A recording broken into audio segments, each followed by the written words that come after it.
Good morning दोस्तों। अनुष्ठान class के यूट्यूब प्लेटफॉर्म में आप सभी का बहुत बहुत स्वागत है।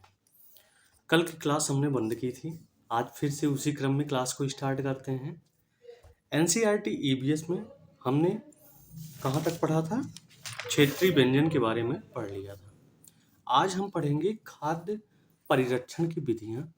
किस प्रकार से हम खाद्य को परिरक्षित कर सकते हैं। परिरक्षण का मतलब होता है क्या करना?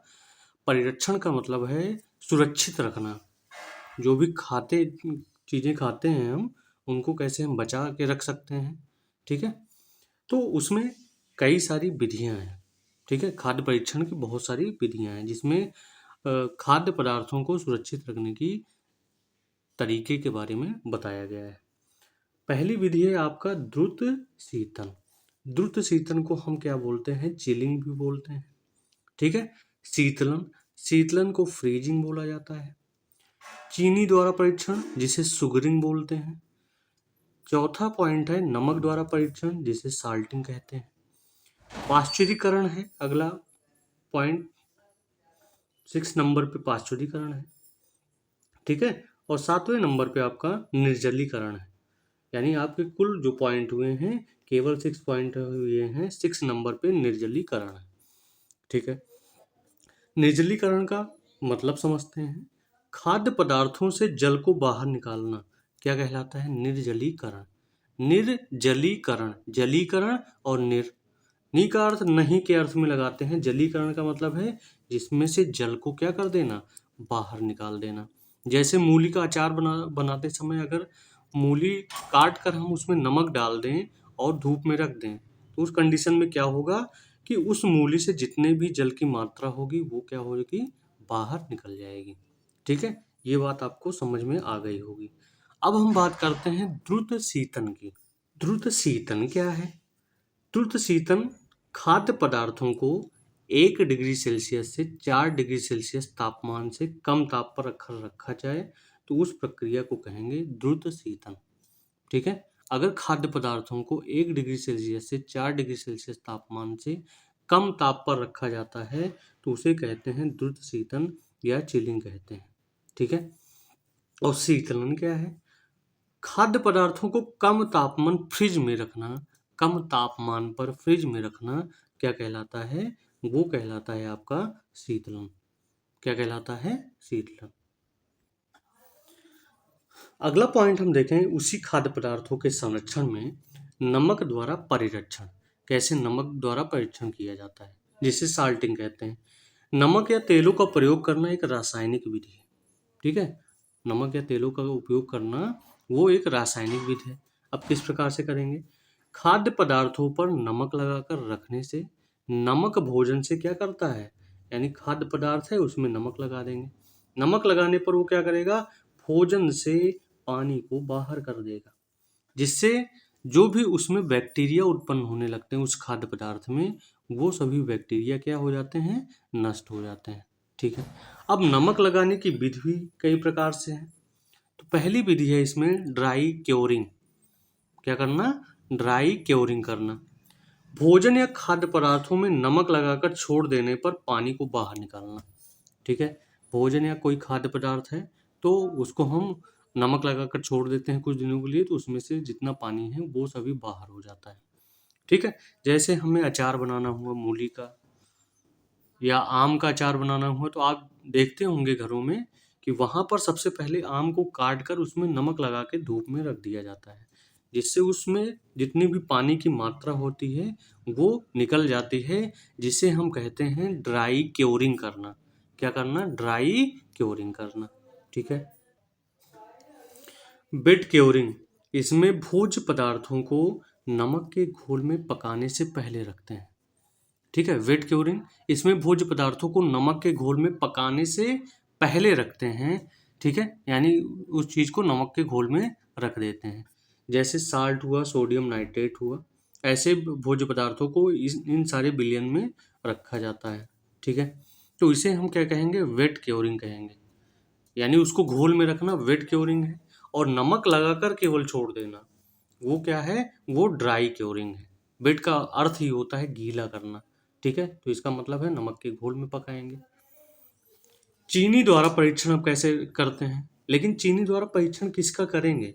सबसे पहले जो जैम है, जेली है, उनका प्रयोग हम चीनी द्वारा परीक्षण करेंगे, या स्क्वैश है तो उसका परीक्षण हम चीनी द्वारा करेंगे, परिरक्षण चीनी द्वारा करेंगे। ठीक है, अब चीनी द्वारा कैसे करेंगे? चीनी द्वारा खाद्य पदार्थों की नमी में क्या करते हैं कि नमी में अगर हम कमी कर दें, ठीक है, तो चीनी द्वारा अगर खाद्य पदार्थों की नमी में कमी कर दें तो वह चीनी द्वारा परिरक्षण कहलाता है। तो जैम और जेली में आप जानते हैं चीनी द्वारा ही उसको परिरक्षित किया जाता है, इसीलिए जैम जेली जल्दी खराब नहीं होता है।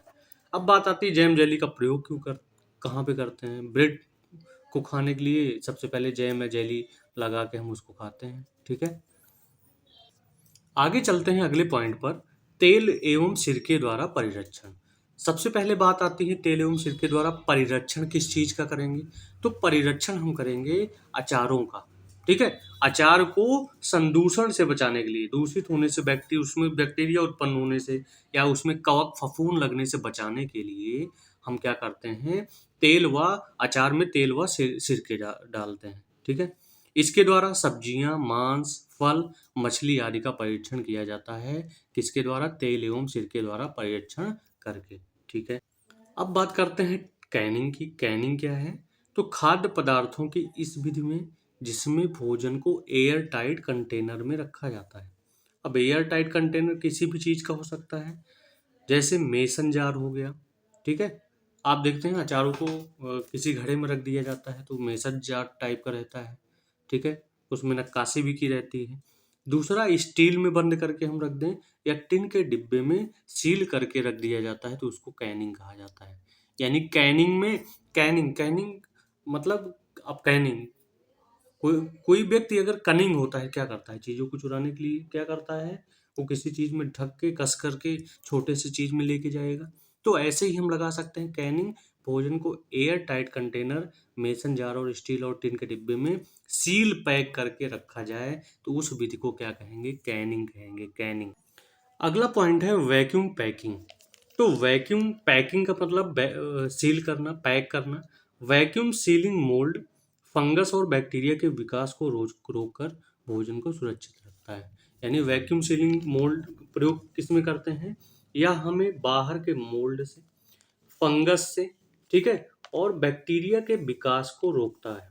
वैक्यूम सीलिंग जब करते हैं तो उससे जो मोल्ड होता है या फंगस होने का डर रहता है, बैक्टीरिया के विकास को क्या कर देता है? पूरी तरह रोक देता है। जैसे हम प्लास्टिक फिल्म पैकेज करते हैं तो उसमें अंदर से क्या करते हैं? O2 हवा निकाल देते हैं, यानी ऑक्सीजन को निकाल देते हैं और पैकेज को सील करके रख देते हैं। तो उस विधि को कहेंगे वैक्यूम पैकिंग। और वैक्यूम पैकिंग हम किसका किसका करेंगे? तो आप सभी कुरकुरे बहुत खाते होंगे, ठीक है, या आलू के चिप्स बहुत खाते होंगे, ठीक है, या कटोरी वाला चिप्स खाते होंगे। तो उन सभी में पैकिंग हम करते हैं तो उसमें से हवा निकाल देते हैं, लेकिन भरेंगे फिर कौन सी गैस? उसमें जो भरा रहता है उसमें नाइट्रोजन गैस भरी रहती है। ध्यान से समझिएगा कि उस पैकिंग में नाइट्रोजन गैस भरी होती है। ये भी इम्पोर्टेंट पॉइंट है, इसको भी रख लीजिएगा। ठीक है, लास्ट में हम बताएंगे किस प्रकार से क्वेश्चन, अभी तक आपने जो पढ़ा है उसमें किस प्रकार से क्वेश्चन केबीएस एग्जाम में आ चुका है। ठीक है, उन्हीं के बारे में हम कंप्लीट डिस्कशन करेंगे इसके बाद, इस वीडियो के बाद। ठीक है, अब क्वेश्चन ये बनता है कि खाद्य पदार्थों का संरक्षण हम परंपरागत तरीके से कैसे करेंगे। यहाँ पर खाद्य पदार्थों का संरक्षण परंपरागत तरीके से कैसे किया जाता है उसके बारे में बात करेंगे। ठीक है, पहला है कि भोज्य पदार्थ फल को 4 डिग्री सेल्सियस तापमान पर रखा जाता है ताकि भोज्य पदार्थों को खराब करने वाले बैक्टीरिया को निष्क्रिय किया जाते को निष्क्रिय किया जा सके, बैक्टीरिया को निष्क्रिय किया जा सके। ठीक है, घरों में आप देखते होंगे तो हरी सब्जियों को गीले कपड़े में लपेट कर रखा जाता है। ठीक है, क्लियर हुआ? पके हुए चावल को कटोरे में रखकर उसे पानी में रखें। आप देखते हैं कि चावल को अगर बच्चे संरक्षित करना है तो हम क्या करें, एक कटोरे में चावल, जितना चावल बचा हो कटोरे में रखें और थाली में पानी रख के उस कटोरे को उसी थाली, पानी वाली थाली में रख दें। तो ये इस तरह से भी खाद्य पदार्थों का संरक्षण किया जाता है और ये परंपरागत विधि है। दूध को संरक्षित करने के लिए पाश्चुरीकरण विधि का प्रयोग करना, बार बार दूध को गर्म करते रहना, जिससे दूध नामक खाद्य पदार्थ सुरक्षित रहता है, संरक्षित रहता है। तो ये भी खाद्य पदार्थों का संरक्षण करने की एक विधि है। ठीक है। अब बात आती है अनाज जो कोल्ड स्टोर में रखे जाते हैं, उन अनाजों को संरक्षित कैसे रखा जाता है, उनके बारे में डिटेल से डिस्कस करने की आवश्यकता है यहाँ पे। ठीक है। तो अगला पॉइंट भी हमारा क्या है कि अनाजों को संरक्षित करने की विधियां क्या हैं। तो अनाज को अच्छे से क्या करना चाहिए, सुखवा दिया जाना चाहिए। सबसे पहले अनाज को अच्छे से सुखाना चाहिए। ठीक है। क्या करना चाहिए, सुखाना चाहिए। अनाज को सबसे पहले क्या करना चाहिए, अच्छे से सुखाना चाहिए। ठीक है, अच्छे से सुखाना चाहिए। फिर उसके बाद उसमें 10% अधिक से नमी ना हो, और जब सुखाएं तो उन खाद्य पदार्थों में 10% से अधिक नमी नहीं होनी चाहिए।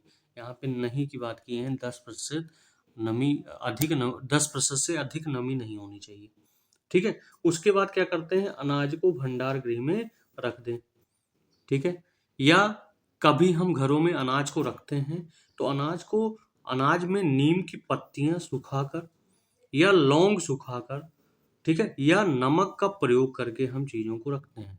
अब तो दवा प्रयोग करने के लिए आती है, तो अनाजों को सुरक्षित करने के लिए हम उसमें दवा का प्रयोग करते हैं ताकि कोई भी अलग से जीव ना उत्पन्न हो उसमें। जैसे छोटे छोटे उसमें मस्सू टाइप के हो जाते हैं। ठीक है। तो उन सब से बचाव करने के लिए अनाजों को इस प्रकार से सुरक्षित किया जाता है। जो भी गांव से रिलेटेड होगा तो वो अपना जानता होगा कैसे अनाज को हम सुरक्षित रखते हैं। तो नीम की पत्तियां सुखाकर या उसमें लौंग सुखाकर तो उसे पन्नी उन्नी में रख के हम अनाज को सुरक्षित रख सकते हैं। ठीक है। अब हम बात करेंगे खाने की चीज़ों को बचाने के घरेलू उपाय, जो हमने परंपरागत तरीकों में बात किया था। पहला क्या करते हैं, दूध को गर्मी के समय में बार बार उबालने की कोशिश करनी चाहिए, या दूध को किस में रख दें, फ्रिज में रख दें। हरे धनिया, जो भी हरा धनिया आता है उसको हम किस में रखें, उसको हम गीले कपड़े में लपेट कर रखें। ठीक है। प्याज लहसुन को खुले में जहां नमी ना हो वहां पर रखा जाए। ठीक है। ताकि प्याज लहसुन को हम आसानी से बचाया सकें।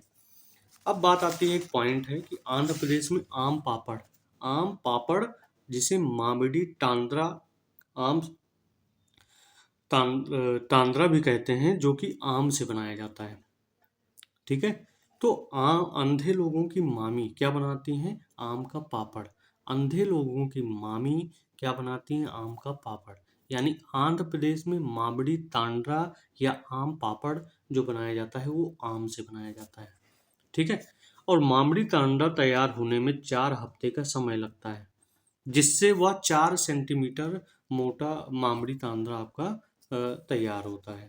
क्या क्या सामग्रियां लगती हैं, सबसे पहला प्रयोग होता है चटाई का, उसके बाद गुड़ और चीनी का। ठीक है। कैजुरीना पेड़ के डंडों का प्रयोग किया जाता है, और नारियल की बनी रस्सी का प्रयोग करते हैं किस चीज को बनाने के लिए, मामड़ी तांड्रा को बनाने के लिए। ठीक है। अब इसके साथ हम कुछ क्वेश्चन को डिस्कस करेंगे और क्वेश्चन को इसी में ऐड करेंगे ताकि आप क्वेश्चन समझ सकें कि क्वेश्चन किस प्रकार से अभी तक केवीएस एग्जाम में पूछा जा चुका है। ठीक है। आप प्रीवियस पेपर से भी मिला सकते हैं कि आपको जो चीज़ें पढ़ाई जा रही हैं वो एक्चुअल में केबीएस में एग्जाम में आए हुए क्वेश्चंस हैं। तो इस चीज़ों को बार बार ध्यान से बार बार याद करिए, रोज डेली याद करिए, आपको हमेशा तैयार रहेंगी चीज़ें। ठीक है। अगर हम ध्यान से क्वेश्चन की ओर देखें तो केबीएस में पहला ही क्वेश्चन पूछा गया है कि following the statement related to pashmina, choose the correct answer with the help of given code. 4 आपके स्टेटमेंट दिए गए हैं। दे आर, पहला स्टेटमेंट है they are very warm. Second statement है they are made by fur of sheep. Third step है they are women by hand, यानी हाथों के द्वारा बनाई गई है। फोर्थ स्टेप है these sheep shed their hair in winter. ठीक है। यानी और इसके 4 कोड भी दिए गए हैं कि फर्स्ट कोड है कि ए एंड बी दोनों सही होंगे। सेकंड कोड है B and C both are true, third होगा A and C are both are true, या फोर होगा B and D fourth are true. तो सबसे पहले अगर देखें तो पश्मीना वूल जो होता है वो बहुत ही वार्म होता है और उसकी जो बुनाई होती है वो हैंडमेड होती है। ठीक है, पश्मीना एक प्रकार की भेड़ है, तो सभी भेड़ तो हम बोल नहीं सकते हैं। ठीक है, इसलिए जो आपके बी और डी ऑप्शन है वो ऑप्शनों को गलत माना जाएगा और आपका ऑप्शन सही होगा ए एंड सी। अब हिंदी में भी इसी क्वेश्चन को हम देख लेते हैं एक बार, क्या हिंदी में दिया गया है कि निम्न कथन पश्मीना ऊन से संबंधित है। चार आपके कूट दिए गए हैं कि ये बहुत गर्म होती है, भेड़ के बालों से बनाई जाती है, हाथ से बुनी होती है, भेड़ों के बाल सर्दियों में झड़ते हैं। ठीक है, तो इनमें भी आप देखेंगे तो और जो आपका सही ऑप्शन होगा कि पश्मीना ऊन बहुत ही गर्म होती है और हाथ से बनाई जाती है। ठीक है, इसे तैयार करने में काफ़ी समय लगता है। तो इस हिसाब से देखें तो ए और सी आप सबका ऑप्शन सही जवाब है। ठीक है, इतनी बात क्लियर हुई। अब दूसरे क्वेश्चन को समझते हैं और उसमें किस प्रकार से क्वेश्चन पूछे गए हैं। नेक्स्ट क्वेश्चन है these animal look like bear but they are not. Bear जैसे दिखता है लेकिन बियर भालू नहीं है। It spend almost 17 hours a day sleeping while a hanging upside down on the tree branch. ठीक है, उल्टे लटक कर 17 घंटे सोता है। They live by eating the leaves the same tree on which they live. जिस पे रहता है केवल उसी पेड़ के पौधों की पत्तियों को खाएगा। That is why they do not need to go anywhere identify this animal। अब इसका नाम है polar bear, sloth, weaver bird या इडिया मंकी। तो आप देखेंगे भालू जैसा कौन दिखता है, स्लॉथ दिखता है। इस चीज को भी हमने स्टार्टिंग में पढ़ाया था। तो आप देख रहे हैं किस प्रकार से क्वेश्चन केबीएस में पूछे गए हैं। तो इन चीजों को ध्यान में आपको रखने की बातें हैं। हिंदी में अगर समझें, ये जीव भालू जैसे दिखते हैं पर भालू नहीं है। दिन के करीब 17 घंटे पेड़ों से उल्टे लटक कर सोते हैं। जिस पेड़ पर रहते हैं उसी के पत्ते खाकर पलते हैं, इसलिए इन्हें कहीं और जाने की जरूरत नहीं पड़ती। तो इनमें से कौन सा कथन है, तो इसको भी अगर ध्यान से देखें तो इसमें भी ऑप्शन दिए गए हैं ध्रुवी भालू, स्लॉथ, दर्जन बीवर पक्षी, आइका बंदर। तो आपके जो ये तीनों ऑप्शन हैं कि आइका बंदर, दर्जन बीवर और ध्रुवी भालू तो नहीं होंगे। तो आपका जो सही जवाब होगा वो क्या होगा, स्लॉथ होगा। ठीक है, इस प्रकार से क्वेश्चन केबीएस में पूछे जाते हैं, तो इन चीज़ों को ध्यान में रखना है। नेक्स्ट क्वेश्चन है कि which one of the following is bird in which only made birds build the nest. ठीक है, क्रो, जिसमें से केवल मेल बर्ड ही घोंसले को बनाते हैं। क्रो हो गया, इंडियन रॉबिन हो गया, वीवर हो गया या नाइटिंगल हो गया। ठीक है, तो इसमें जो सही जवाब होगा उसका आंसर होगा वीवर। बाकी सारे ऑप्शन गलत है। ठीक है, निम्नलिखित में से कौन सा ऐसा पक्षी है जिसमें केवल नर पक्षी घोंसला बनाते हैं। कौवा का बनाते हैं, काली चिड़ी इंडियन रॉबिन बनाती है, या बीबर या दर्जन चिड़िया बनाती है, या बुलबुल। तो इसका जो सही जवाब होगा वो तीसरा, बीबर या दर्जन चिड़िया जो है उसमें केवल नर पक्षी ही घोंसले का निर्माण करती हैं। ठीक है, तो ऐसे क्वेश्चन आपके केबीएस में देखने को मिले हैं। अब नेक्स्ट क्वेश्चन की बात करें कि केबीएस एग्जाम में किस प्रकार से क्वेश्चन आए थे। तो नाम दिया जा रहा है कर्णम मल्लेश्वरी। ठीक है, नाम क्या है, Karnam Malleswari is weight lifter. She comes from which Indian state, यानी किस इंडियन स्टेट से रिलेटेड है। तमिलनाडु, केरला, आंध्र प्रदेश, कर्नाटका। ठीक है, तो या हिंदी में अगर देखें तो कर्णम मल्लेश्वरी एक वेट लिफ्टर हैं और भारत के किस राज्य से संबंधित हैं। तो राज्य में तमिलनाडु, केरल, आंध्र प्रदेश और कर्नाटक है। तो इसमें जो आपका सही जवाब होगा वो सही जवाब होगा आंध्र प्रदेश, यानी कर्णम मल्लेश्वरी एक वेट लिफ्टर है जो आंध्र प्रदेश से रिलेटेड है। अभी इसके बारे में हमने डिस्कस नहीं किया था, तो लगभग 2 या 3 दिन के वीडियो के आफ्टर इन सब चीज़ों के बारे में हम डिस्कस करेंगे। तो ऐसे क्वेश्चन पूछे जाते हैं और कल से अब जो भी पढ़ाया जाएगा उसमें से क्वेश्चन बना के आपके सामने पूछे जाएंगे। उसके बाद उन सभी, जिससे आपको समझ में आ जाए कि किस प्रकार से क्वेश्चन आते हैं और उन सभी में आप अच्छा नंबर गेन कर सकें। ठीक है, तब तक के लिए इस लेक्चर को यहीं पर एंड किया जाता है और साथ में आप सभी लाइक और सब्सक्राइब करना ना भूलें, साथ में कमेंट करना ना भूलें।